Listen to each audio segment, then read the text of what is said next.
Hello friends, मैं हूं चंदा और चंदा की रसोई घर में आप सभी का बहुत बहुत स्वागत है।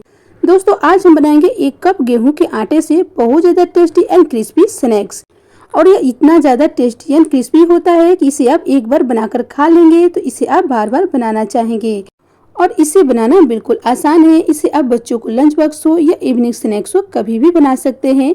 दोस्तों, रेसिपी शुरू करने से पहले आपसे रिक्वेस्ट है कि अगर आप चैनल पर नए हैं तो चैनल को सब्सक्राइब कर लीजिए और नोटिफिकेशन को ऑन करके रखिए ताकि हमारी सारी न्यू वीडियो आपको सबसे पहले मिलती रहे। तो चलिए शुरू करते हैं बनाना। तो यह नाश्ता बनाने के लिए हम यहाँ पे ले रहे हैं 1 कप गेहूं का आटा। और इस नाश्ता को क्रिस्पी बनाने के लिए हम यहाँ पे डाल रहे हैं 2 चम्मच बारीक वाली सूजी। और साथ में हम इसी चम्मच से डाल देंगे 4 चम्मच रिफाइंड ऑयल। दोस्तों, अगर बारीक वाली सूजी ना हो तो उसे आप ग्राइंड करके बारीक कर लीजिएगा। तो जिस चम्मच से हमने सूजी डाला है उसी चम्मच से हम यहाँ पे 4 चम्मच रिफाइंड डाल दे रहे हैं और साथ में यहाँ पे 1/4 छोटा चम्मच नमक डाल दे रहे हैं। अब हमें इसमें कुछ नहीं डालना है, इसे बस हाथों से मैश लेना है। इसे हम हल्के हाथों से मैश रहे हैं, तो इसी तरह से आप हल्के हल्के हाथों से मैश लीजिए, ज़्यादा देर मैशने की जरूरत नहीं है। अब आटा में हम थोड़ा थोड़ा पानी डालेंगे और इसे हम गूँथ लेंगे। जिस तरह से हम रोटी के लिए आटा गूँथते हैं उससे हमें इसे हार्ड गूँथनी है। तो यहाँ पे हम थोड़ा थोड़ा पानी डाल के इसे हम हार्ड गूँथ ले रहे हैं। तो यहाँ पे लीजिए, आटा हमने गूँथ लिया है, तो इसे अब 15 मिनट के लिए रेस्ट पे रख दे रहे हैं। अब हम यहाँ पे ले रहे हैं 2 पीस बॉईल किया हुआ आलू।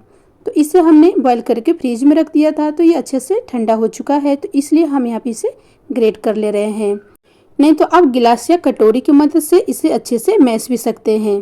तो यहाँ पे हमने इसे ग्रेट कर लिया है। तो चलिए अब हम इसे बनाना शुरू करते हैं। अब हमने गैस पे पैन चढ़ा लिया है, तो पैन में हम डाल रहे हैं 2 चम्मच सरसों का तेल। तो हमने यहाँ पे सरसों का तेल डाला है। आप जिस तेल में सब्जी बनाते हैं वही तेल डाल सकते हैं। और हम तेल में डाल रहे हैं 1 छोटा चम्मच जीरा। अब जीरा को अच्छे से चटकने देंगे। पूरी तरह से जब जीरा चटक जाएगी, अच्छे से यह लाल दिखने लगेगी, तब हम इसमें डाल देंगे 5 से 7 कटी हुई हरी मिर्च। अब हरी मिर्च को भी हम अच्छे से चटकने तक भून लेंगे। तो यहाँ पे मिर्ची अच्छे से चटकने लगी है और यह हल्की हल्की लाल भी दिखने लगी है। तो चलिए अब हम यहाँ पे डाल दे रहे हैं 1 मीडियम साइज में बारीक कटी हुई प्याज। अब प्याज डालकर इसे भी हम अच्छे से मिक्स कर ले रहे हैं। गैस का फ्लेम मीडियम लो रखेंगे और मीडियम लो पे हम इसे हल्के कलर में भून लेंगे। पूरी तरह से इसे हमें लाल नहीं होने देना है। तो यहाँ पे देख सकते हैं ये हल्की लाल हो चुकी है। अब इसमें हम मसाला ऐड करेंगे। तो यहाँ पे हम डाल दे रहे हैं आधा छोटा चम्मच हल्दी पाउडर और 1 छोटा चम्मच हम गरम मसाला डाल दे रहे हैं। इससे बहुत बढ़िया टेस्ट आती है इस स्नैक्स में, तो गरम मसाला जरूर डालिएगा। और हम यहाँ पे डाल दे रहे हैं आधा छोटा चम्मच मिर्ची पाउडर। दोस्तों, अगर आप तीखा कम खाते हैं तो यहाँ पे आप मिर्ची पाउडर स्किप कर दीजिएगा। अब सभी मसाला को हम 10 से 15 सेकंड के लिए भूनेंगे। तो यहाँ पे 10 से 15 सेकंड हो चुकी है। तो अब हम इसमें डाल दे रहे हैं ग्रेट किया हुआ आलू। अब आलू को मसाले में अच्छे से मिक्स कर ले रहे हैं। आलू में मसाले अच्छे से मिक्स हो गए हैं। अब हम मसाले में डालेंगे 1 छोटा चम्मच चाट मसाला। आप चाट मसाला की जगह पे आमचूर पाउडर भी ले सकते हैं या थोड़ी सी नींबू का रस भी डाल सकते हैं। इससे यह मसाला बहुत ज़्यादा चटपटा बनेगा।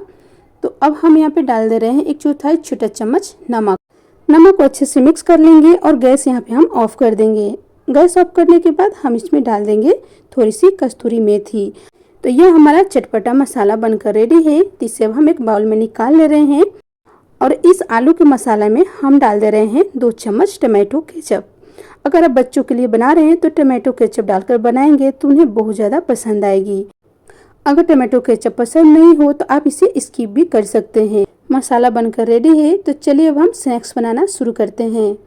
तो अब हमने इसे 15 मिनट के लिए रेस्ट पे रखा था। आटा पूरी तरह से सेट हो गया है। तो आटा को हम एक बार इस तरह से हाथों से अच्छे से मिक्स कर ले रहे हैं और हम यहाँ पे इसका एक बड़ा सा लोई तैयार करेंगे। और लोई बनाने के बाद हम इसे हाथों से इस तरह से फैला ले रहे हैं ताकि इसका रोटी बनाने में आसानी होगा। तो यहाँ पे हम थोड़ी सी सूखी आटा ले रहे हैं और जिस तरह से हम रोटी बेलते हैं उसी तरह से हम इसे बेल लेंगे। तो हमने यहाँ पे बड़ा सा लोई लिया है। तो यहाँ पे रोटी हमें बड़ा बनाना है, लेकिन हमें बिल्कुल रोटी इतनी पतली से बनाना है। तो हम आपको दिखा दे रहे हैं कि कितना पतला हमें इसे बेलना है। तो यहाँ पे हमने बिल्कुल रोटी जितना पतला इसे बेल लिया है। तो ये हमारा रोटी बनकर रेडी है। तो अब हम यहाँ पे मसाला डालेंगे। जो हमने आलू का मसाला तैयार किया हुआ है वो मसाला हम यहाँ पे रोटी पे डाल दे रहे हैं। तो इस तरह से हम सारे मसाले को यहाँ पे रोटी पे डाल देंगे। उसके बाद हम इसे हाथ से या चम्मच से रोटी पे अच्छी तरह से फैला लेंगे। तो यहाँ पे हम चम्मच से इसे फैला रहे हैं, अगर आप चाहे तो हाथ से भी फैला सकते हैं। पूरी तरह से रोटी को हमें इसे ढक देना है। तो यहाँ पे हमने अच्छी तरह से मसाले को फैला लिया है। तो अब हम इसका एक रोल तैयार करेंगे। तो इस तरह से हम रोटी किनारे से उठाएंगे और इसे मोड़ते हुए हम दूसरे किनारे ले जाकर सेट कर देंगे। तो यहाँ पे रोटी है तो अच्छी से सेट नहीं होगी, तो इसके लिए हम एक ट्रिक आपको बता रहे हैं। तो यहाँ हम किनारे पे थोड़ी सी पानी लगा देंगे। तो इस तरह से क्या होगा, ये किनारे वाली रोटी इसमें अच्छे से सेट हो जाएगी। जब इसका हम नाश्ता बनाएंगे तो ये खुलेगी नहीं, तो इसलिए यहाँ पे किनारे पे थोड़ी सी पानी जरूर लगा दीजिएगा। फिर इसका हम अच्छे से इस तरह से रोल कर लेंगे। तो रोल बनकर तैयार है। तो अब हम इसके साइड से इस तरह से इसे फोल्ड कर देंगे। अच्छे से इसे हमें पैक कर देना है, ताकि जब हम इसे कट करेंगे तो इसके मसाला जो है बाहर नहीं निकलेगी। तो आप देख सकते हैं यहाँ पे हमने इसे कितना अच्छा से पैक कर लिया है। तो इसी तरह से आप इसे साइड से पैक कर दीजिएगा। अब हम यहाँ पे बीच से इसे कट कर ले रहे हैं। अब हम यहाँ पे इसे छोटे छोटे टुकड़ों में कट करेंगे। तो यहाँ पे हम इसे 1 से 1.5 इंच की लंबाई में कट कर ले रहे हैं। तो आप इसी तरह से 1 या 1.5 इंच की लंबाई में इसे कट कर लीजिएगा। तो दोस्तों रेसिपी को एंड तक देखते रहिए, क्योंकि आगे हम आपको इसको फ्राई करने की तरीका बताएंगे। तो इसी तरह से बाकी बचे हुए रोल को भी हम कट कर ले रहे हैं। तो यहाँ पे हमने सारे पीसेस को कट कर लिया है। तो अब हमें इस तरह से हाथों पे लेना है और इसे हल्के हाथों से दबा देना है। तो आप देख सकते हैं बिल्कुल ये लेयर वाली नाश्ता बनकर तैयार हो रही है। तो इसी तरह से बाकी बचे हुए स्नैक्स को भी हम हाथों से दबाकर तैयार कर ले रहे हैं। तो यहाँ पे हमने इसे तैयार कर लिया है। तो अब हम ले लेंगे थोड़ी सी सूखी आटा। तो हमने यहाँ पे सूखी आटा ले लिया है। अब इस तरह से सूखी आटा में हम इसे कोट कर ले रहे हैं। तो इसे कोट करने के लिए ना हमें बेसन चाहिए, ना मैदा चाहिए और ना ही हमें कॉर्नफ्लोर चाहिए। सिर्फ और सिर्फ यह आधा कप गेहूं के आटे में अच्छे से कोट हो जाता है। और यह नाश्ता इतना ज़्यादा क्रिस्पी बनेगा कि आप देख के दंग रह जाएंगे। तो हमने यहाँ पे गैस पे तेल चढ़ा लिया है। तेल को अच्छे से गर्म कर लिया है। तेल अच्छे से जब गर्म हो जाएगा तब इसमें हमें नाश्ता डालना है। तो यहाँ पे हमने तेल को हाई फ्लेम पे 1 मिनट के लिए अच्छे से गर्म कर लिया है। अब हम नाश्ता डालकर यहाँ पे गैस का फ्लेम मीडियम लो कर लेंगे, क्योंकि अगर ज़्यादा हाई फ्लेम पर हम नाश्ता फ्राई करेंगे तो यहाँ पे नाश्ता जो है अच्छे से फ्राई नहीं होगी और ज़्यादा क्रिस्पी नहीं बनेगी। तो यहाँ पे गैस का फ्लेम हम मीडियम लो रखेंगे और मीडियम लो फ्लेम पर इसे हम गोल्डन होने तक फ्राई करेंगे। तो आप देख सकते हैं कितना लच्छेदार स्नैक्स बनकर तैयार हो रहा है। और दोस्तों ये इतना ज़्यादा टेस्टी एंड क्रिस्पी लगता है कि इसके आगे आप समोसा कचौरी भी भूल जाएंगे। और ये आटा से बना है तो बहुत ज़्यादा हेल्दी है। और सिर्फ 1 कप गेहूं के आटे में इतना ज़्यादा स्नैक्स बनकर तैयार हो जाता है। तो देख सकते हैं यह कितना क्रिस्पी एंड टेस्टी दिख रहा है। दोस्तों इस तरह के स्नैक्स अगर घर पे बनाएंगे तो सब पूछेंगे कि आपने इसे कैसे बनाया। तो इस स्नैक्स को आप ट्राई ज़रूर कीजिए। अगर रेसिपी अच्छी लगी हो तो लाइक, कमेंट और दोस्तों में ज़्यादा से ज़्यादा शेयर कीजिए।